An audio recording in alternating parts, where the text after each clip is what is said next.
Hi, എല്ലാവർക്കും നമസ്കാരം.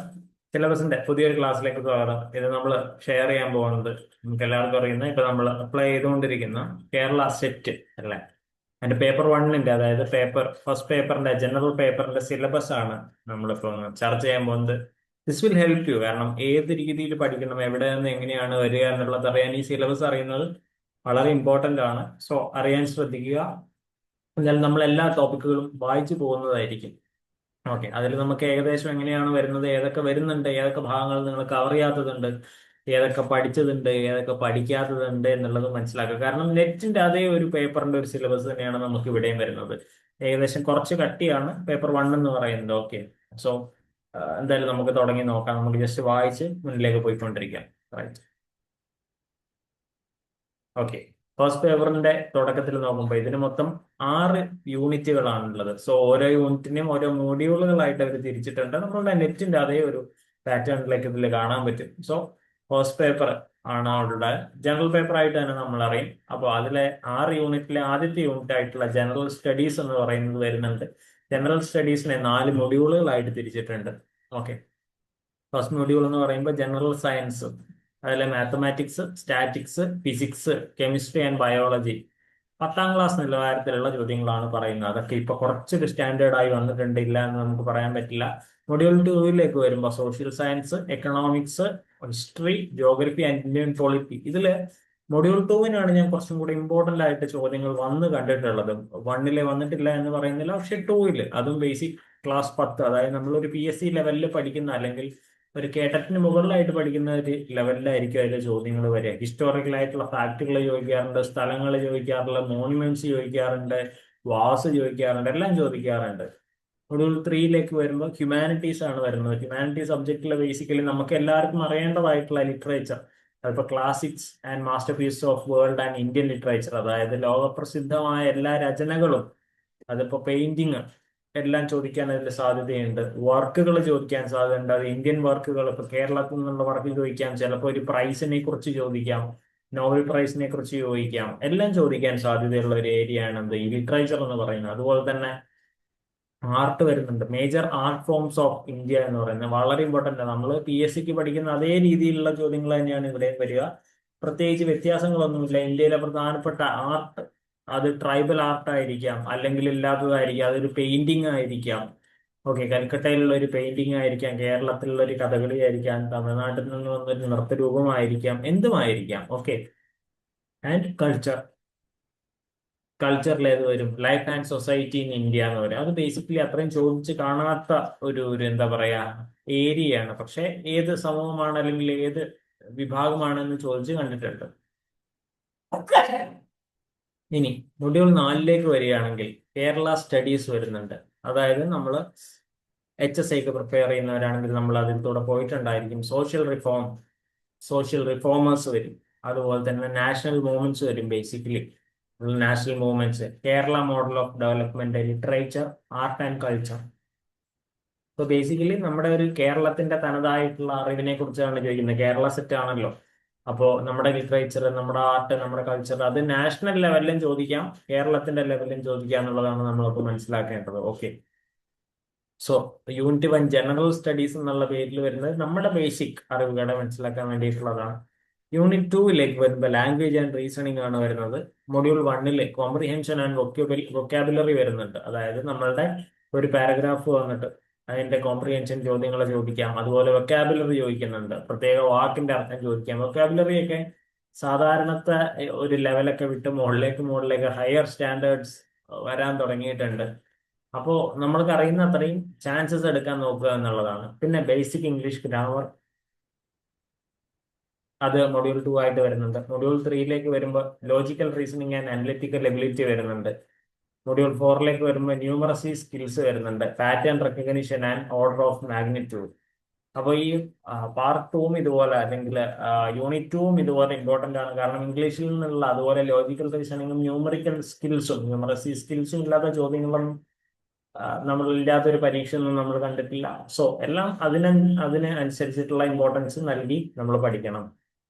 ഇനി യൂണിറ്റ് 3 വരികയാണെങ്കിൽ കറണ്ട് അഫയേഴ്സ്, നമ്മളെല്ലാവരും കുറച്ച് ബുദ്ധിമുട്ടുന്ന അല്ലെങ്കിൽ ശ്രദ്ധ കുറച്ച് കുറവ് കൊടുക്കുന്ന ഒരു ഏരിയയാണ് ഈ കറണ്ട് അഫയേഴ്സ് എന്ന് പറയുന്നത്. നമ്മൾ കുറച്ചും കൂടെ ഒരു എന്താ പറയാ, ഇമ്പോർട്ടന്റ് ആയിട്ട് പഠിക്കേണ്ട ഒരു ഏരിയയാണ്. കാരണം ഇപ്പൊ സാധാരണ നമ്മളൊരു പരീക്ഷ എഴുതാൻ പോവുകയാണെങ്കിലും അതിപ്പോ കേട്ടറ്റ് ആയാലും ശരി, അത് PSC ആയാലും ശരി, കറണ്ട് അഫയേഴ്സ് വളരെയധികം ചോദിക്കുന്ന ഒരു ഏരിയയാണ്. കാരണം അധികം ആൾക്കാർ അതിന് ഫോക്കസ് കൊടുക്കാറില്ല.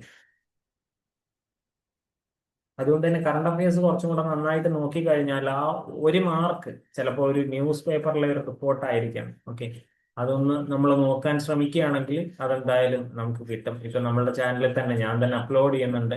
സോ നിങ്ങൾ കാണാത്തവരുണ്ടെങ്കിൽ ജസ്റ്റ് ഒന്ന് കാണാം. ഇപ്പൊ 2 വീഡിയോസ് അപ്ലോഡ് ചെയ്തിട്ടുണ്ട് കറണ്ട് അഫയേഴ്സിന്റെ. ഏറ്റവും മേജർ എന്ന് തോന്നുന്ന കുറെ ഇഷ്യൂസും അതുപോലെ ഇവന്റ്സും ആണ് അതിൽ ഇട്ടിട്ടുള്ളത്. ഇനി വീഡിയോസ് വരാനുണ്ട്. സോ അതിൽ കറണ്ട് അഫയേഴ്സിലേക്ക് വരുമ്പോൾ module 1 technology, inventions, innovations and discoveries. അപ്പൊ ടെക്നോളജിയിൽ അടിയിൽ വരുന്നതാണ് ഈ കാര്യങ്ങളെല്ലാം. എങ്ങനെ ഇതിൽ വരുന്നു, പുതിയ പുതിയ അപ്ഡേറ്റ്സ് എന്തൊക്കെയാണ് എന്നുള്ളതാണ് പറയുന്നത്. മൊഡ്യൂൾ 2 വരുമ്പോൾ എൻവയോൺമെന്റൽ issues, movements, treaties and legislations, national and international. ഇതേ സെയിം സാധനം നമുക്ക് എന്ത് ചെയ്യാൻ പറ്റും, നമുക്ക് നെറ്റിന്റെ സിലബസിലും കാണാൻ പറ്റും. എൻവയോൺമെന്റുമായിട്ട് ബന്ധപ്പെട്ടുള്ള ഒരു മൊഡ്യൂൾ തന്നെ അതിലുണ്ട് അല്ലെ. ഇനി മൊഡ്യൂൾ 3 വരികയാണെങ്കിൽ UN ആൻഡ് ഗ്ലോബൽ അഫയേഴ്സ് വരും. അതും നമുക്ക് ഇതുമായിട്ട് ബന്ധപ്പെട്ടിട്ടുള്ളത് തന്നെയാണ്. UN ആയിട്ട് ബന്ധപ്പെട്ടിട്ടുള്ള അത് UN ഘടകങ്ങൾ ഏതൊക്കെയാണ്, ഏതൊക്കെ വരും, ഇന്ത്യ ഉൾപ്പെട്ടിട്ടുള്ള UN ഘടകങ്ങൾ ഏതൊക്കെയാണെന്നൊക്കെ ചോദിക്കാം. ഇനി മൊഡ്യൂൾ 4 വരുമ്പോൾ institutions of higher learning and research, scholarships and new initiatives, national and state level. അത് ഇന്റർനാഷണൽ ചോദിക്കുന്നില്ല എന്നാണ് പറയുന്നത്. ഒരു ചോദ്യമൊക്കെ വന്നാലും പ്രതീക്ഷിക്കാം. സോ പ്രധാനപ്പെട്ട ഇൻസ്റ്റിറ്റ്യൂഷൻസ് IIM, IIT തുടങ്ങിയ കേരളത്തിലെ യൂണിവേഴ്സിറ്റികൾ വരെയുള്ള എല്ലാ ചോദ്യങ്ങളും അതിന് പ്രതീക്ഷിക്കാൻ പറ്റും. അത് പ്രത്യേകിച്ച് ഹയർ ലേണിംഗ് HEIയിലും അതുപോലെ തന്നെ റിസർച്ച്, അതുപോലെ ന്യൂ ഇനീഷ്യേറ്റീവ്സ്. അതിപ്പോ ചിലപ്പോൾ ഗവൺമെന്റ് ഇനീഷ്യേറ്റീവ്സ് ആയിരിക്കാം, അല്ലെങ്കിൽ ഒരു പ്രത്യേക യൂണിവേഴ്സിറ്റി കൊണ്ടുവന്നായിരിക്കും. അപ്പൊ നമ്മൾ ഇടയ്ക്കിടയ്ക്ക് കാണാറുണ്ട് IIM ബോംബെ, IIM കൽക്കട്ട, അങ്ങനെ ഉള്ള NIT കൽക്കട്ടയൊക്കെ ഓരോരോ ഇനീഷ്യേറ്റീവ്സ് തുടങ്ങി ഓരോരോ എക്സ്പെരിമെന്റ്സ് നടത്തി ഓരോ കാര്യങ്ങൾ കണ്ടുപിടിച്ചു എന്നുള്ളത്. അതൊക്കെ ഇതിൽ വരുന്നതാണ് കറണ്ട് അഫയേഴ്സിൽ. മൊഡ്യൂൾ 5 വരികയാണെങ്കിൽ Indian constitution and politics and recent legislations, right to information and right to education. ഇത് നമ്മൾ കണ്ടിന്യൂസ് ആയിട്ട് പഠിച്ചു വരുന്നതാണ്. Right to information and right to education എന്ന് പറയുന്നത്. ഓക്കെ, അതിന്റെ ഇയേഴ്സ് ചോദിച്ചേക്കാം, ഏത് വർഷങ്ങളിലാണ് ഉണ്ടായിരുന്നത് എന്ന് ചോദിച്ചേക്കാം. മൊഡ്യൂൾ 6 വരുമ്പോൾ ഈവൻറ്റ്സ്, പേഴ്സൺസ് ആൻഡ് അവാർഡ്സ്. അതേപോലെ തന്നെ ഇമ്പോർട്ടന്റ് ആയതാണ് മൊഡ്യൂൾ 7 സ്പോർട്സ് ആൻഡ് ഗെയിംസ്. ഈ മൊഡ്യൂൾ 1, 6, 7 എന്ന് പറയുന്നത് കുറച്ച് ഇമ്പോർട്ടന്റ് ആയിട്ട് എനിക്ക് തോന്നാറുണ്ട്. കാരണം events, persons and awards continuous ആയിട്ട് അവർ ചോദിക്കുന്നതാണ്. അതുപോലെ സ്പോർട്സ് ആൻഡ് ഗെയിംസ്, അതിലും അവാർഡ്സ് ചോദിക്കാറുണ്ട്. അത് കുറച്ച് ഇമ്പോർട്ടന്റ് ആണ്. ഇനി മൊഡ്യൂൾ 8 വരുമ്പോൾ കൾച്ചർ. അതിലേതൊക്കെ വരും, films, literature, music and performing arts. ഇതിലെല്ലാം വരുന്നതാണ് ഏത്, ഈ കറണ്ട് അഫയേഴ്സ് എന്ന് പറയുന്നത്. അതാണ് അത്രയും ഒതുങ്ങിയിട്ടുള്ളത്. റൈറ്റ്. ഇനി നമ്മുടെ പ്രധാനപ്പെട്ട വേറൊരു ഏരിയ ആണ് ഈ ഫൗണ്ടേഷൻസ് ഓഫ് എഡ്യൂക്കേഷൻ എന്ന് പറയുന്നത്. വളരെ വാസ്റ്റ് ആയിട്ടുള്ള ഒരു ഏരിയ ആണ്. നമുക്ക് കാണുമ്പോൾ ഒരു 6 യൂണിറ്റിന്റെ വലിപ്പമൊന്നും ഇതിൽ കാണാൻ പറ്റില്ല, പക്ഷെ അതിൽ പറയുന്ന എല്ലാം സോ സിമ്പിൾ ആയിട്ട് എനിക്ക് ഓർമ്മയുണ്ട്. ഞാൻ സെറ്റ് എഴുതി പാസ്സാവുന്ന ഒരു പരീക്ഷയിൽ ഒരു ജസ്റ്റ് കോട്ടായിരുന്നു ചോദിച്ചിട്ടുണ്ടായിരുന്നു, സ്വാമി വിവേകാനന്ദന്റെ. അതെനിക്ക് എങ്ങനെ മനസ്സിലായെന്ന് ചോദിച്ചാൽ ജസ്റ്റ് ഞാൻ പഠിച്ചിരുന്ന BEd കോളേജിന്റെ ചുമരിൽ എഴുതിയ ഒരു കോട്ടായിരുന്നു. അതങ്ങനെ തന്നെ ചോദിച്ചപ്പോൾ എനിക്ക് സന്തോഷമാണ്. ഞാൻ വായിക്കുന്ന ഒരു ശീലം ഉണ്ടെങ്കിൽ നമുക്ക് ഇവിടെ നിന്ന് എന്ത് വേണമെങ്കിലും നമുക്ക് എന്ത് കിട്ടും, അറിവ് കിട്ടും. സോ എന്തും ചോദിക്കാൻ പറ്റിയ ഒരു ഏരിയയാണ് ഈ ഫിലോസഫിക്കൽ ഫൗണ്ടേഷൻസ് എന്ന് പറയുന്നത്. So educational philosophy. ഓക്കെ, അതിൽ relationship between philosophy and education വരുന്നുണ്ട്. Major philosophical divisions and its impacts on aims, curriculum and methods of teaching വരുന്നുണ്ട്. Concept of teacher, freedom and discipline. Okay, അതുകൊണ്ട് ഈ ഒരു area ആണ് ഈ ഫിലോസഫിക്ക്, എഡ്യൂക്കേഷണൽ ഫിലോസഫി എന്ന് പറയുന്നത്. ഓക്കെ, ഫിലോസഫിയും എഡ്യൂക്കേഷനും തമ്മിലുള്ള ബന്ധം എന്താണ് എന്ന് തുടങ്ങി നമ്മൾ പഠിക്കേണ്ടിയിരിക്കുന്നു. അതുപോലെ major philosophical systems in east, 6 schools of Indian philosophy. അറിയാമല്ലോ, നമ്മൾ നെറ്റിന് പഠിക്കുന്ന അതേ സിലബസ് ആണ് ഇവിടെ വീണ്ടും ചോദിക്കുക. Buddhism, Jainism and Islamic thought. അത് എക്സ്ട്രാ അഡീഷൻ ആയിട്ട് വരുന്നതാണ്. അടുത്തത് പറയുകയാണെങ്കിൽ major philosophical systems in the west. Idealism എന്താണ്, നാച്ചുറലിസം എന്താണ്, പ്രാഗ്മാറ്റിസം എന്താണ്, ഹ്യൂമനിസം എന്താണ്, realism, democracy and critical pedagogy. ഇത്രയും കാര്യങ്ങൾ അതിൽ വരുന്നുണ്ട്. ഇനി eminent thinkers in education. Gandhiji വരുന്നുണ്ട്, Tagore, Vivekananda, Plato, Rousseau, Montessori, Froebel, John Dewey Paulo Freire. Paulo ഫ്രയറിന്റെ പ്രസിദ്ധമായ ഒരു ബുക്കിന്റെ പേരെന്താന്ന് നിങ്ങൾക്ക് അറിയണ്ടായിരിക്കും അല്ലെ? പെഡഗോഗി ഓഫ് ദ ഒപ്രസ്ഡ് എന്ന് പറയുന്ന ബുക്ക്. ഇത് എനിക്ക് ചോദിച്ചിട്ടുള്ള ഒരു ബുക്കായിരുന്നു പരീക്ഷയ്ക്ക്. സോ അത് നമ്മൾ പ്രിപ്പയർ ആയിട്ടിരിക്കുക എന്നുള്ളതാണ്. അതിന്റെ അടുത്തൊരു പാർട്ടാണ് ഇത് വാല്യൂ എഡ്യൂക്കേഷൻ എന്ന് പറയുന്നത്. വാല്യൂ എഡ്യൂക്കേഷനിലേക്ക് വരുമ്പോൾ ക്ലാസിഫിക്കേഷൻ ഓഫ് വാല്യൂസ് വരുന്നുണ്ട്, significance of value education, religious and moral education and development of values, value crisis. ഇത് അധികം ചോദിച്ച് കാണാത്ത ഒരു ഏരിയ ആണ് വാല്യൂ എഡ്യൂക്കേഷൻ എന്ന് പറയുന്നത്. പക്ഷെ ഈ തിങ്കേഴ്സും അതുപോലെ തന്നെ ഫിലോസഫിക്കൽ സിസ്റ്റംസും ചോദിച്ചു കണ്ടിട്ടുണ്ട്. ഓക്കെ, പിന്നെ ഈ എഡ്യൂക്കേഷൻ ഫിലോസഫിയിൽ നിന്ന് വരുന്നത് പ്രോപ്പറായിട്ട് പറയുകയാണെങ്കിൽ കുറച്ചും കൂടെ ഒരു കൺസെപ്റ്റ് ബേസ്ഡ് നമുക്ക് കിട്ടുന്ന തരത്തിലുള്ള ചോദ്യങ്ങളായിരിക്കും. ഈ ഫിലോസഫിക്കൽ സിസ്റ്റംസ് നിന്ന് വരുന്ന ഇപ്പൊ വെസ്റ്റേൺ ആയാലും ഈസ്റ്റേൺ ആയാലും അതിൽ നിന്ന് വരുന്നതാണ് കുറച്ചും കൂടെ നമ്മളെ കൺഫ്യൂസ് ചെയ്യിക്കാൻ സാധ്യതയുള്ളത്. പക്ഷെ കറക്റ്റ് ആയിട്ട് പഠിച്ചു കഴിഞ്ഞാൽ അതിൽ മാറാൻ സാധ്യതയൊന്നുമില്ല. കാരണം എല്ലാം പോയിന്റുകളാണ്. ദിവസവും ടെക്നോളജിയോ അല്ലെങ്കിൽ സയന്റിഫിക് ഫാക്റ്റുകളോ മാറുന്നത് പോലെ മാറുന്നതല്ല ഇവ. അത് പ്രോപ്പർ ആയിട്ട് ഒറ്റ ഗൈഡൻസിൽ പോകാൻ പറ്റുന്ന ഒരു കാര്യമാണ്. അടുത്തത് നോക്കാം. അടുത്തത് സോഷ്യോളജിക്കൽ ഫൗണ്ടേഷൻസ് ആണ്. നമ്മൾ എഡ്യൂക്കേഷണൽ ഫൗണ്ടേഷൻസ് പറഞ്ഞ അതേ ഇമ്പോർട്ടൻസ് തന്നെ എവിടെയും വരിക. Relation between education and sociology, meaning and scope of education and sociology of and interactive role of education and society, the relationship between education and culture. അടുത്തത് module 2 അടുത്തതാണ് social functions of education എന്ന് പറയുന്നത്. Various functions of education in society, functions of society towards education, functions of education with regard to culture preservation, transformation and transmission. അപ്പോൾ കൾച്ചറിന്റെ importance ഇവിടെ വരുന്നുണ്ട്. കാരണം social functions എന്ന് പറയുമ്പോൾ സൊസൈറ്റിയിലെ ഒരു വരുന്ന കാര്യമാണ് ഈ കൾച്ചർ എന്ന് പറയുന്നത്. സോ അതിന്റെ പ്രിസർവേഷൻ, ട്രാൻസ്ഫോർമേഷൻ ആൻഡ് ട്രാൻസ്മിഷൻ ഇങ്ങനെ ഒരാളിലേക്ക് പകർന്നു കൊടുക്കുന്നു, അതും എഡ്യൂക്കേഷനിലൂടെ എന്നുള്ളതാണ് ഇവിടെ ചോദിക്കാൻ കാരണം ആ ഒരു മൊഡ്യൂൾ തുടങ്ങുന്നത് തന്നെ എഡ്യൂക്കേഷൻ ആൻഡ് സോഷ്യോളജി എന്ന് പറയുന്ന ഒരു മീനിങ്ങിലാണ്. അടുത്ത് നോക്കുകയാണെങ്കിൽ സോഷ്യൽ ചേഞ്ച് ആൻഡ് എഡ്യൂക്കേഷൻ എന്ന് പറയുന്നുണ്ട്. അതിൽ social change, factors influencing social changes, role of education, social mobility, factors inter positive changes in the society, characteristics of Indian society, class, religion, ethnicity, language. അത് വലിയൊരു ടോപ്പിക്കാണ്. പക്ഷെ ഇതിൽ നിന്ന് ജനറൽ ആയിട്ടുള്ള ചോദ്യങ്ങളാണ് അധികവും വരിക. റൈറ്റ്, ഒരു പർട്ടിക്കുലർ ഒരു സിസ്റ്റത്തിൽ നിന്ന് വരാനുള്ള ചോദ്യങ്ങളുടെ ഒരു അഭാവം നമുക്കിവിടെ കാണാൻ പറ്റും. ഇനി major changes occurred in Indian society, corruption, terrorism, anti national activities, violence against woman, drug abuse and alcoholism etcetera. Role of education and to curb social evils. ഈ ഒരു ഭാഗത്ത് നിന്ന് ഇപ്പൊ നമുക്ക് ഈ പറഞ്ഞ ഭാഗത്ത് നിന്ന് ഈ നമ്മുടെ കറണ്ട് അഫയേഴ്സിൽ നിന്ന് മിങ്കിൾ ചെയ്തിട്ടുള്ള ചോദ്യങ്ങൾ കാണാറുണ്ട്. അതായത് ഈ ഒരു സൊസൈറ്റിയൽ ഇഷ്യൂസും അതുപോലെ കറണ്ട് അഫയേഴ്സും ചേർത്തിട്ടുള്ള വാർത്തകൾ വരാറുണ്ട്. ആ വാർത്തകൾ കുറച്ചും കൂടെ ഇമ്പോർട്ടന്റ് ആയിട്ട് നോക്കിക്കഴിഞ്ഞാൽ നല്ലതായിരിക്കും എന്ന് വിചാരിക്കുന്നു. കാരണം ഇത് രണ്ടും കൂടെ ക്ലബ് ചെയ്യുമ്പോൾ രണ്ട് വിഷയങ്ങളും രണ്ട് ടോപ്പിക്കിന്റെ ഏരിയകളും ഒന്നിച്ച് അവർക്ക് ക്വസ്റ്റ്യനിലേക്ക് ഫ്രെയിം ചെയ്യാൻ പറ്റും. അടുത്തത് education and social institutions, major social institutions, role of various social institutions to inculcate values connected with democracy and secularism, national integration, concept of global village. Okay, അടുത്തത് വരുന്നതാണ് എഡ്യൂക്കേഷൻ ആൻഡ് സോഷ്യലൈസേഷൻ എന്ന് പറയുമ്പോൾ factors influencing socialization, education and socialization process, acculturation and value. Okay, ഇത്രയുമാണ് ഈ sociological foundation എന്ന് പറയുന്നത്. ഇപ്പൊ educational ഫൗണ്ടേഷൻസും sociological ഫൗണ്ടേഷൻസും ആ ഒരു രണ്ട് മൊഡ്യൂൾ നോക്കിക്കഴിഞ്ഞാൽ അധികവും ഒരു തിയറട്ടിക്കൽ ആസ്പെക്റ്റിൽ നിന്ന് ചോദ്യങ്ങൾ കാണാനാണ്. അല്ലാതെ പെർട്ടിക്കുലർ ആയിട്ടുള്ള ഒരു MCQ വരാൻ സാധ്യത കുറവാണ്. കാരണം നമുക്കത് മനസ്സിലാക്കാൻ പറ്റുന്ന തരത്തിലായിരിക്കും അതിൽ നിന്ന് ഉണ്ടായിരിക്കുക.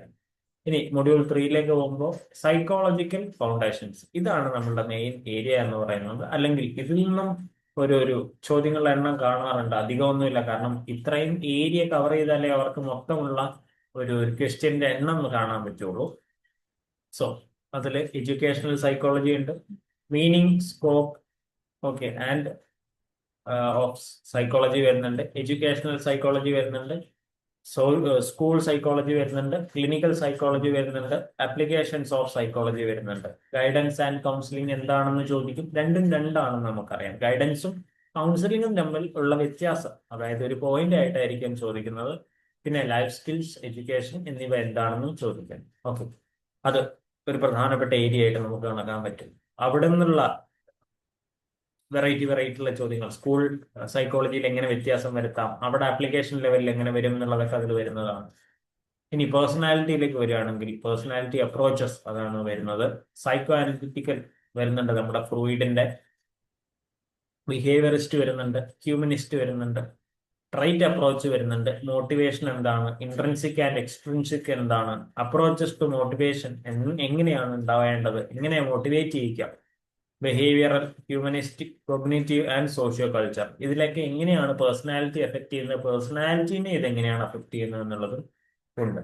ഇനി അടുത്തത് ഇന്റലിജൻസ് ആണ്. നമ്മൾ ബി എഡിൽ പഠിച്ച അതേ ഫാക്ടേഴ്സ് തന്നെയാണ് വരുന്നത്. അതുപോലെ തന്നെ ഇതൊക്കെ നിങ്ങൾ നോക്കിക്കഴിഞ്ഞാൽ ഇതിന്റെ ഒരു സിലബസ് കവർ ചെയ്യാൻ പറ്റുകയാണെങ്കിൽ നെറ്റും, അതുപോലെ നെറ്റിന് വേണ്ടിയിട്ടാണ് ഇത് പഠിക്കുന്നതെങ്കിൽ ഇതും നിങ്ങൾക്ക് ടൈപ്പ് ചെയ്ത് അല്ലെങ്കിൽ കൊളാബറേറ്റ് ചെയ്തിട്ട് ഒറ്റ സ്ട്രെച്ചിന് പഠിച്ചു തീർക്കാൻ ആവുന്നതാണ്. ഓക്കെ, ഇനി ഇന്റലിജൻസിലേക്ക് വരുമ്പോൾ ഫാക്ടർ തിയറീസ് എന്താണ്, മൾട്ടിപ്പിൾ ഇന്റലിജൻസ് എന്താണ്, അതുപോലെ മെഷർമെന്റ് ഓഫ് ഇന്റലിജൻസ്, കുറെ ടൂളുകളും അതുപോലെ തന്നെ ഇന്റലിജൻസ് എങ്ങനെ എങ്ങനെ അളക്കാം, ഇത്രയാണ് ഐക്യു എന്നൊക്കെ പറയുന്ന രീതിയിലുള്ള ഇത് വരുന്നുണ്ട്. പിന്നെ Binet, Wechsler, creativity. Okay, measurement of ഇന്റലിജൻസിന്റെ അടിയിൽ വരുന്ന ഓരോരോ ടൂളുകളാണ്, ആൾക്കാരുടെ പേരിലുള്ളതാണ്. അതുപോലെ സോഷ്യൽ ആൻഡ് കൊഗ്നിറ്റീവ് ഡെവലപ്മെന്റിൽ എറിക്സന്റെ വരുന്നുണ്ട്, പിയാഷെ വരുന്നുണ്ട്, വൈഗോട്സ്കി വരുന്നുണ്ട്. അതിൽ ലാംഗ്വേജ് സ്ട്രക്ചർ ആൻഡ് ഡെവലപ്മെന്റ് എങ്ങനെ അതിനെ ബാധിക്കുന്നു എന്ന് പറയാം. മെമ്മറി ആൻഡ് ഫോർഗെറ്റിംഗ് എങ്ങനെ വ്യത്യാസപ്പെട്ടിരിക്കുന്നു എന്നുള്ളതും പറയാം. കാരണം മെമ്മറി എന്ന് പറയുന്നത് ഒരു സ്റ്റോറേജ് കപ്പാസിറ്റി, നമ്മൾ ഒരു റാം റോം അല്ലെങ്കിൽ മെമ്മറി കാർഡ് പോലെ ഉപയോഗിക്കുന്നതാണ്. ഫോർഗെറ്റിംഗ് എങ്ങനെ വരുന്നു എന്നുള്ളത് പറയാൻ പറ്റും. ഇനിയിപ്പോ അടുത്തിടെ ന്യൂസിൽ നിറഞ്ഞു വന്ന ഒരു കാര്യമായിരുന്നു ബ്രെയിൻ ഫോഗ് എന്നുള്ളത്. നിങ്ങൾ അറിഞ്ഞിട്ടില്ല, അല്ലെങ്കിൽ നിങ്ങൾ ശ്രദ്ധിച്ചിട്ടില്ലെങ്കിൽ ഒന്ന് കയറി ന്യൂസ് ചാനലൊക്കെ ഒന്ന് യൂട്യൂബിൽ സെർച്ച് ചെയ്ത് നോക്കിയാൽ മതി ഈ ബ്രെയിൻ ഫോഗ് എന്താണെന്നുള്ളത്. സോ ബ്രെയിനിൽ ഒരു മൂടൽ മഞ്ഞ് വന്നു നിന്ന് കഴിഞ്ഞാൽ എല്ലാത്തിനും ഒരു ക്ലാരിറ്റി, ഒരു ക്ലിയർ കുറവായിരിക്കും. അതുപോലെ തന്നെ ഇപ്പൊ നമ്മളുടെ എന്താ പറയാ ക്ലിയർ ആയിട്ടുള്ള വിഷനും അതിനെ ബാധിക്കും. അതാണ് ഒരു ബ്രെയിൻ ഫോഗ് എന്നുള്ള രീതിയിൽ മറവി കൂടുതലായിരിക്കും. കാരണം അഡിക്റ്റഡ് ആയതുകൊണ്ട്, നമ്മുടെ ഈ മൊബൈൽ ഫോണിൽ അഡിക്റ്റഡ് ആയതുകൊണ്ട് നമ്മളെ സാധാരണ വരേണ്ട കാര്യങ്ങളൊന്നും കറക്റ്റ് ആയിട്ട് പോപ്പപ്പ് ചെയ്ത് വരുന്നില്ല എന്നുള്ളതാണ്. ഇനി അഡോളസെന്റ് ക്യാരക്ടറിസ്റ്റിക് വരുന്നുണ്ട്, കൊഗ്നിറ്റീവ് വരും, ഇമോഷണൽ ആൻഡ് മോട്ടിവേഷണൽ ആസ്പെക്ട് വരും, peer influence and parenting difficulties ഇതിൽ വരുന്നതാണ്. അടുത്തത് നോക്കാം. മൊഡ്യൂൾ 4 വരികയാണെങ്കിൽ okay, history and policies of education important ആണ്. Okay, history of education in Kerala and early education history of India, introduction of modern English education, government's role in pre independence India, major reports and documents on education, important personalities in education in India and Kerala. ഒരു വലിയ നല്ലൊരു ടോപ്പിക്കാണ് ഈ എഡ്യൂക്കേഷനെ പറ്റി പറയുന്നത്. എഡ്യൂക്കേഷന്റെ ഹിസ്റ്ററിയും അതുപോലെ പോളിസീസും അതിലെ പ്രധാനപ്പെട്ട ആൾക്കാരെയും ഇതിൽ പറയുന്നുണ്ട്.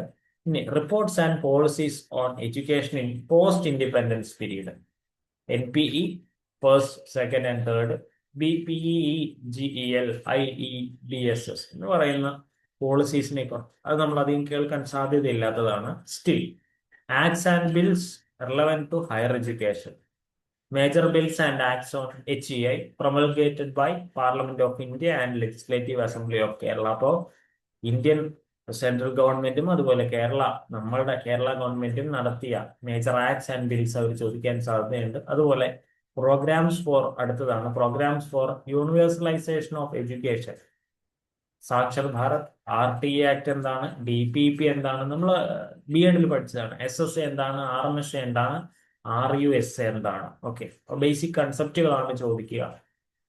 Institutions of education at national and state level, MHRD, ministry of human resource. Okay, അതുപോലെ UGC എന്താണ്, 1956 UGC വന്നത് എന്നറിയാം. ഹയർ എഡ്യൂക്കേഷൻ ഇൻസ്റ്റിറ്റ്യൂട്ടുകളെല്ലാം കൺട്രോൾ ചെയ്യേണ്ടതാണ് UGC.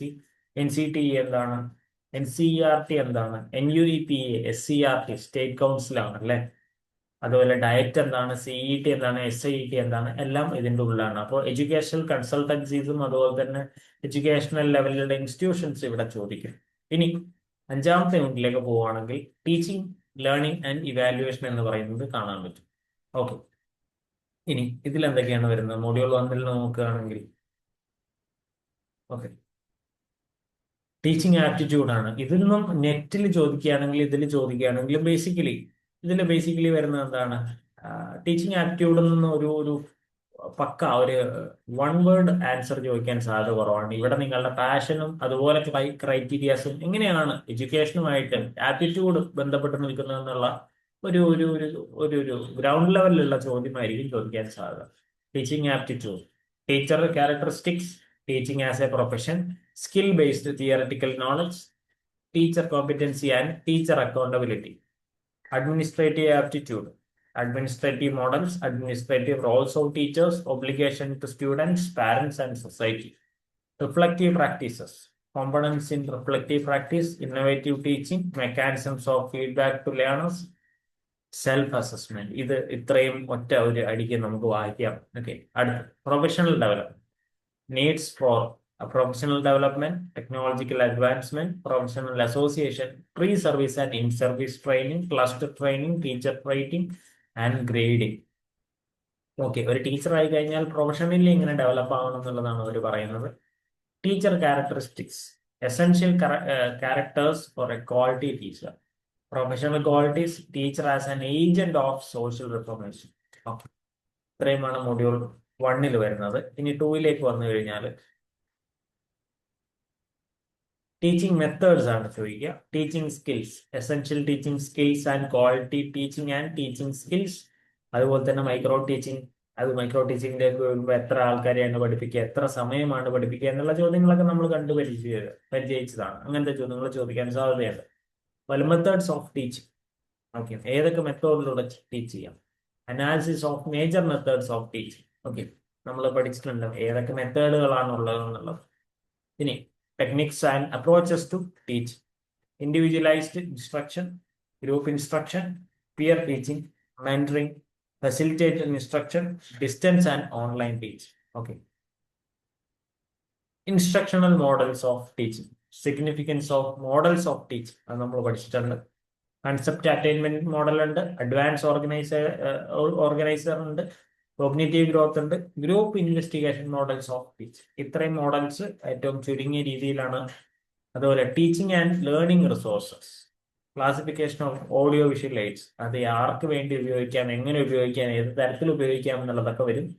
ഡെയിൽസ് cone of experience, community resources, web resources, improvisation of aids, effective use of learning resources. ഇത്രയുമാണ് അതിൽ വരുന്നത്. ഇനി module 3 നോക്കുകയാണെങ്കിൽ ലേണിംഗ് എന്ന് പറയുന്ന ഇതിലാണ് വരുന്നത്. നമ്മൾ നേരത്തെ പഠിച്ച പോലെ തന്നെ ലേണിംഗ് തിയറീസ് വരും, ബിഹേവിയറിസ്റ്റ് തിയറി വരും, കോഗ്നിറ്റീവ് ലേണിംഗ് വരും, കൺസ്ട്രക്റ്റിവിസ്റ്റ് വ്യൂ വരും. അതിൽ കൂടാതെ തന്നെ ക്ലാസ് റൂം ലേണിംഗ്, എങ്ങനെയാണ് ക്ലാസ് റൂം ലേണിംഗ് നടക്കുക. സോ ഇതൊരു 2-വേ പ്രോസസ് ആണ് എന്നുള്ളത് നമുക്കറിയാം. ഇപ്പോൾ ലേണർ സെന്റേർഡ് ആണ്, ചൈൽഡ് സെന്റേർഡ് ആണ് ഇന്നത്തെ എഡ്യൂക്കേഷൻ എന്ന് പറയുന്നത്. ഇനി അപ്രോച്ചസ് ഓഫ് വൈഗോട്സ്കി, പിയാഷെ, Gagne, Bruner, Ausubel and Bloom. Bloom taxonomy അതിൽ വരുന്നുണ്ട്. അതിലെ പഴയ ടാക്സോണമി എത്ര എണ്ണമാണ്, പുതിയ ടാക്സോണമിയിൽ എന്തൊക്കെ വരുന്നുണ്ട് എന്നുള്ള കാര്യങ്ങളൊക്കെ ആലോചിച്ച് വെക്കുക. ഇതൊക്കെ ഡയറക്റ്റ് ക്വസ്റ്റ്യൻസ് ആയിരിക്കും വൺ വേർഡിന്റെ, അല്ലെ. അപ്പോൾ ഒറ്റയടിക്ക് പഠിച്ചു കഴിഞ്ഞാൽ ചോദ്യം മുഴുവനായിട്ട് നമുക്ക് കിട്ടും. Applications of learning theories, mastery learning, reinforcement, situated learning, problem-based learning, building on students' thinking, activity and constructing knowledge, scaffolding, assisted learning, concept learning, setting learning objectives. ഇത് ഒറ്റയടിക്ക് വരുന്നതാണ് അപ്ലിക്കേഷൻസ് ഓഫ് ലേണിംഗ് തിയറീസ് എന്ന് പറയുന്നത്. എങ്ങനെയാണ്, ഏത് തരത്തിലാണ് knowledge share ചെയ്യുക വരുന്നത്, സ്കഫോൾഡിങ് എന്താണ്, അല്ലെ. സ്കഫോൾഡിങ് ഏത് രീതിയിൽ ചെയ്തു കൊടുക്കാം. കൈത്താങ് എന്നുള്ളതാണ് നമ്മളൊക്കെ കേട്ടത്തിൽ പഠിച്ചിട്ടുണ്ടായിരിക്കുന്ന വാക്ക് എന്ന് പറയുന്നത്. ഒരു കൈത്താങ് എങ്ങനെ കൊടുക്കാൻ പറ്റും, ഒരു ടീച്ചർ എങ്ങനെയാണ് അത് കൈത്താങ് സ്കഫോൾഡ് ചെയ്ത് കൊടുക്കുക, കൈത്താങ്ങായി നിൽക്കുക എന്ന് പറയുന്നത്. അടുത്തത് ലേണർ ക്യാരക്ടറിസ്റ്റിക്സ്, ഹെറിഡിറ്റി എങ്ങനെ ബാധിക്കുന്നു, personality, intelligence, SES, culture, gender, experience, motivation, goal orientation, cognitive styles, learning styles എല്ലാം എവിടെയാ വരുന്നത്, ഈ ലേണർ ക്യാരക്ടറിസ്റ്റിക്സ്. അപ്പൊ ഒരു കുട്ടി നമ്മൾക്കറിയാം, ചിലപ്പോൾ അദ്ദേഹത്തിന് ചിലപ്പോൾ ലേണിംഗ് ഡിസബിലിറ്റി ഉണ്ടായിരിക്കാം. അത് അദ്ദേഹത്തിന്റെ ഹെറിഡിറ്റി വഴിയോ പേഴ്സണാലിറ്റി വഴിയോ ഒക്കെ ആയിരിക്കാം ചിലപ്പോൾ വരുന്നത്. ഓക്കെ, അത് ലേണർ ക്യാരക്ടറിസ്റ്റിക്സ് ആണ്. അദ്ദേഹത്തിന് പഠിക്കാൻ പറ്റുന്നുണ്ടോ. ഇപ്പൊ ഞാൻ എപ്പോഴും എക്സാമ്പിൾ പറയുന്നതാണ്, എന്നെ പറ്റിയിട്ട്. എനിക്ക് രാവിലെ എഴുന്നേറ്റ് പഠിക്കാൻ ബുദ്ധിമുട്ടുള്ള ആളാണ്, ഞാൻ രാത്രി പഠിക്കുന്നതാണ്. അതൊരു ക്യാരക്ടറിസ്റ്റിക്സ് ആണ്. അദ്ദേഹത്തിന്റെ പഠന നിലവാരം അതിനനുസരിച്ചാണ് ഉണ്ടായിരിക്കുക. അപ്പൊ ഹെറിഡിറ്റി ബാധിക്കുന്നുണ്ട്, ഇന്റലിജൻസ് ബാധിക്കുന്നുണ്ട്, ഇദ്ദേഹം വരുന്ന കൾച്ചർ ഗ്രൂപ്പ് അതിനെ ബാധിക്കുന്നുണ്ട്. അടുത്ത് നോക്കിക്കഴിഞ്ഞാൽ learning environment, class room climate, home environment അല്ലെ, പ്രധാനപ്പെട്ടതാണ്. Okay. Teachers personality, individual learning and group learning, group dynamics, sociometry, ഇത്രയും ഇതിൽ വരുന്നുണ്ട്, ലേണിംഗ് എൻവയോൺമെന്റിൽ വരുന്നുണ്ട്. ഇനി അടുത്തത് ലേണേഴ്സ് വിത്ത് സ്പെഷ്യൽ നീഡ്സ്, നമ്മൾ പറയുന്ന പോലെ സ്പെഷ്യൽ നീഡ്, സ്പെഷ്യൽ ചിൽഡ്രൻ എന്ന് പറയുന്ന അതേ രീതിയിലേക്കാണ്. Students with mental retardation, learning disabilities, learning difficulties, behavioural problem, emotional problems, communication, visual and hearing impairments, underachievers, നമ്മൾ പറയാറുണ്ട് പഠിക്കാൻ കഴിയാത്തവര് ആരുമില്ല, സ്ലോ ലേണേഴ്സ് ആണല്ലേ, പഠിക്കാത്തവരാരില്ല. അതുപോലെ തന്നെയാണ് അണ്ടർ അച്ചീവേഴ്സ് എന്ന് പറയുന്നത്. ഇവരെയൊക്കെ മുന്നിലേക്ക് കൊണ്ടുവരാൻ വേണ്ടിയിട്ടാണ് നമ്മളൊക്കെ പ്രയത്നിക്കുക. Strategies of inclusive classroom എങ്ങനെ എടുക്കണം, സ്ട്രാറ്റജി ട്രെയിനിങ് ഉണ്ടായിരിക്കും, ഗിഫ്റ്റഡ് സ്റ്റുഡൻസ് ഇവിടെ ഉണ്ടായിരിക്കും, പലതരത്തിലുള്ള സ്റ്റുഡൻസ് നമുക്ക് ഇവിടെ കാണാൻ പറ്റും അല്ലെ. അടുത്തത് നോക്കാം. മൊഡ്യൂൾ 4 വരുമ്പോൾ എങ്ങനെയാ വരുന്നത്? ഇവാലുവേഷൻ വരുന്നുണ്ട്. ഏതൊക്കെ തരത്തിലുള്ള ഇവാലുവേഷൻ വരുന്നുണ്ട്? Evaluation techniques, tools. അപ്പൊ ഇവാലുവേഷൻ മൊഡ്യൂൾ 4 വരികയാണെങ്കിൽ ആദ്യത്തെ ഏതാ? Tools and techniques for evaluation. Paper pencil test വരുന്നുണ്ട്, അച്ചീവ്മെന്റ് ആൻഡ് ഡയഗ്നോസ്റ്റിക് ടെസ്റ്റ് വരുന്നുണ്ട്, പെർഫോമൻസ് ടെസ്റ്റ് വരുന്നുണ്ട്, cumulative records, rating scale, observation, characteristics of A good test. അത് പ്രധാനപ്പെട്ടതാണ്. ഒരു ടെസ്റ്റ് നമ്മൾ ഇടുമ്പോൾ, ഒരു ചോദ്യം അല്ലെങ്കിൽ ഒരു പേപ്പർ ഇടുമ്പോൾ അത് എന്തിനു വേണ്ടിയിട്ട്, ഏതൊക്കെ രീതിയിൽ, ആരെയൊക്കെ തൊടാൻ വേണ്ടി, ആരെയൊക്കെ മനസ്സിലാക്കാൻ വേണ്ടി, ഏതൊക്കെ പാഠഭാഗങ്ങൾ ആർക്കൊക്കെ മനസ്സിലാക്കി കൊടുത്തു എന്ന് മനസ്സിലാക്കാൻ വേണ്ടിയിട്ടൊക്കെ ഗുഡ് ടെസ്റ്റ് ഇടും. ഇനി കണ്ടിന്യൂസ് ഇവാലുവേഷൻ അടുത്തതാണ്. എങ്ങനെ? Measures four continuous evaluation, unit test, assignments, seminar, collection, project, experiments, portfolio. എല്ലാം ഏതിലാ വരിക? Continuous evaluation. പോർട്ട്ഫോളിയോ ഒക്കെ എന്ന് പറയുമ്പോൾ അല്ലെ, എക്സ്പെരിമെന്റ്സ്, എന്തിനാണ് ഒരു സെമിനാർ എടുക്കുന്നത്, എന്താണ് ഒരു പ്രൊജക്ടിന്റെ ഇമ്പോർട്ടൻസ് എന്നുള്ളതെല്ലാം ഇവിടെ വരും. ഇനി terminal evaluation, teacher made test and standardised test, public examination, type of test items, entrance examination, online test, interview. അടുത്തത് ഗ്രേഡിംഗിലാണ്. Principles of grading, types of grading, absolute grading എന്താണ്, റിലേറ്റീവ് ഗ്രേഡിംഗ് എന്താണ്, ഗ്രേഡിംഗ് പ്രൊസീജിയർ എന്താണ്, merits and demerits of grading. Okay. അടുത്തത് feedback and remediation. എങ്ങനെ feedback കൊടുക്കാം ഒരു കുട്ടിക്ക്? Feedback to students, feedback to teachers. അത് ഇമ്പോർട്ടന്റ് ആണല്ലേ. സ്റ്റുഡൻസിന് മാത്രം ഫീഡ്ബാക്ക് കൊടുത്തിട്ട് കാര്യമില്ല, ഇത് പഠിക്കുന്ന ടീച്ചറിനും ഒരു ഫീഡ്ബാക്ക് കൊടുക്കണം. Institutional mechanism for feedback collection, remedial measures. Okay. അടുത്ത നോക്കാം. ഇനി യൂണിറ്റ് 6 അവസാനത്തെ യൂണിറ്റ് ആണ്. Education, technology research and educational administration എന്ന് പറയുന്ന ഏരിയ ആണ്. അതിൽ ആദ്യത്തെ മൊഡ്യൂൾ 1 കമ്മ്യൂണിക്കേഷനെ കുറിച്ചാണ്. Communication and education, meaning, concept and scope, communication as a major life skill, effective interaction in classrooms, basic principles of communication, components of communication, communication cycle എങ്ങനെയായിരിക്കണം, communication process എങ്ങനെയാണ്, sources of communication. ഇനി types of communication വരുന്നുണ്ട്. എങ്ങനെയാണ് oral, written, interpersonal and non verbal communication വരിക. Barriers in communication എന്താണ്, major barriers, interaction analysis, procedure for analysis. Okay. അതുപോലെ classroom application of communication വരുന്നുണ്ട്. Communication and effective teaching വരുന്നുണ്ട്. Meaningful learning and proper application. Okay. അടുത്തത് module 2 ആണ്. Okay. അതിൽ computer and ICT basic ആയിട്ടുള്ള കാര്യങ്ങളാണ് ചോദിച്ചത്. ഏറ്റവും കൂടുതൽ മാർക്ക് കിട്ടാൻ എളുപ്പമുള്ള ഏരിയയാണ് ഈ കമ്പ്യൂട്ടർ ആൻഡ് ICT എന്ന് പറയുന്നത്. എല്ലാവർക്കും കിട്ടും, കാരണം നമുക്ക് ബേസിക് നോളജ് ഉണ്ട്. അപ്പൊ ബേസിക്സ് ഓഫ് കമ്പ്യൂട്ടർ നോളജ് ഏതൊക്കെയാണ്? Basic parts of a computer, IO devices, storage devices, operating system, database, പോസ്, common computer abbreviations and terminologies. അത് അധികം ചോദിച്ചു കേട്ടിട്ടുണ്ട്, ഈ ടെർമിനോളജിയും അതുപോലെ അബ്രിവിയേഷൻസും. ഓക്കെ.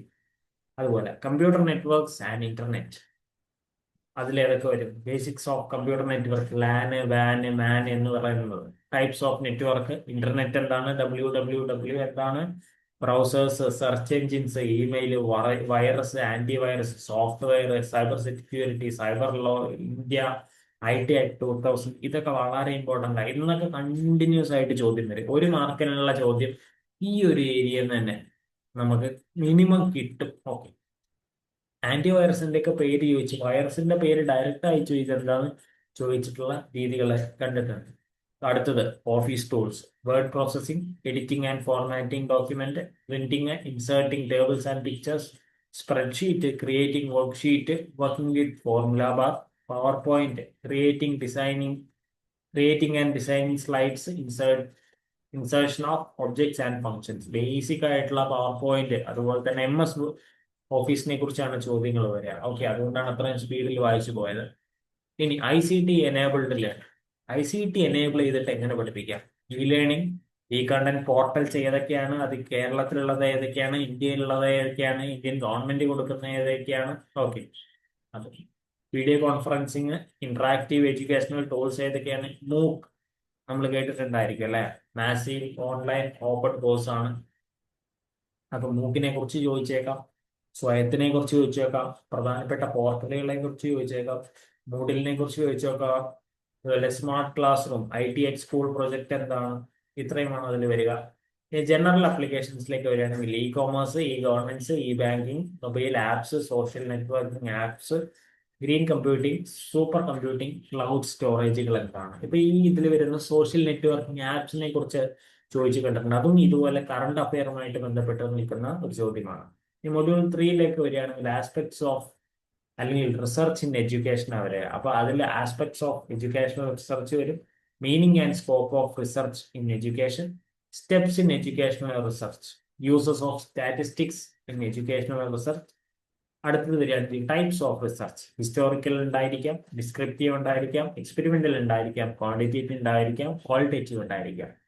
ഈ റിസർച്ചിൽ നിന്നുള്ള പാർട്ട് നമുക്ക് നെറ്റിനും സെറ്റിനും ഇമ്പോർട്ടന്റ് ആണ്. സോ അത് കുറച്ചും കൂടെ ഇരുന്ന് പഠിക്കാൻ നമുക്ക് ശ്രമിക്കണം. അതുപോലെ ഇനി അടുത്തത് methods, tools and techniques of research. Surveys എന്തിനാണ്, കേസ് സ്റ്റഡി എന്തിനാണ്, എക്സ്പെരിമെന്റൽ, ഡോക്യുമെന്റ് അനാലിസിസ് എന്തിനാണ്, ക്വസ്റ്റ്യനെയർസ് എന്തിനാണ്, സ്കെയിൽസ്, ഇന്റർവ്യൂ, ഒബ്സർവേഷൻ. ഓക്കെ. ഇനി action research, steps in action research, significance of action research at school level. Okay. ഇനി reporting of research, steps in writing research report, APA style എങ്ങനെയാണ്, plagiarism എങ്ങനെ കണ്ടുപിടിക്കാം, ഏതൊക്കെ software പ്ലേജറിസ്റ്റിന് ഉപയോഗിക്കുന്നുണ്ട്, എത്ര പെർസെന്റേജ് ഉപയോഗിക്കാം പ്ലേജറിസ്റ്റിന് മാക്സിമം.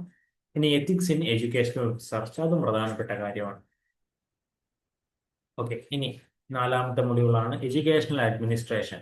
എങ്ങനെയാണ് എഡ്യൂക്കേഷണൽ അഡ്മിനിസ്ട്രേഷൻ നടത്തുക? Planning and administration at national level, national ഫ്രെയിംവർക്കുകൾ ഏതൊക്കെയാണ്, നാഷണൽ പോളിസി ഓൺ എഡ്യൂക്കേഷൻ ഉണ്ട്, NEP കുറിച്ച് പഠിക്കുക. അതുപോലെ planning commission and education, national pattern of educational system NUEPA. അതുപോലെ organisational structure of education in the state, structure of school education, higher secondary level education പ്രധാനപ്പെട്ടതാണ്. നമ്മൾ SET എന്ന് പറയുന്നത് തന്നെ HSSTക്ക് വേണ്ടിയിട്ടാണ്. Higher education system, Kerala state higher education council SIEMAT, അതുപോലെ അതിൽ വരുന്നുണ്ട്. ഇനി സ്കൂൾ അഡ്മിനിസ്ട്രേഷൻ എങ്ങനെയാണ് വരേണ്ടത്, role and functions of head of the institution. Okay, അതിപ്പോ HOD ആയാലും ശരി, പ്രിൻസിപ്പൽ ആയാലും ശരി, ആരായാലും ശരി, അവർ ആ ഹെഡ് ഓഫ് ദി ഇൻസ്റ്റിറ്റ്യൂഷൻ എന്ന് പറയുന്നവരുടെ റോളും ഫങ്ഷനും. സ്കൂൾ കൗൺസിൽ എന്തിനാണ്, സബ്ജക്ട് കൗൺസിൽസ്, അതുപോലെ തന്നെ സ്കൂൾ പാർലമെന്റ്, PTA, MPTA, അതുപോലെ സ്കൂൾ മാനേജ്മെന്റ് കമ്മിറ്റീസ്. ഓക്കെ, ഇവരുടെയൊക്കെ അഡ്മിനിസ്ട്രേറ്റീവ് പവറും അതുപോലെ ചെയ്യേണ്ട കാര്യങ്ങളും.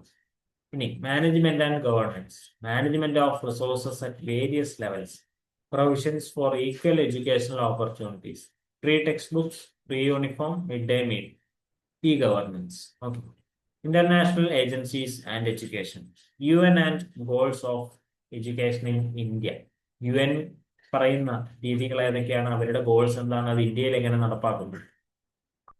Programs for universal education in tune with international developments in the field of education, privatization and education at various levels.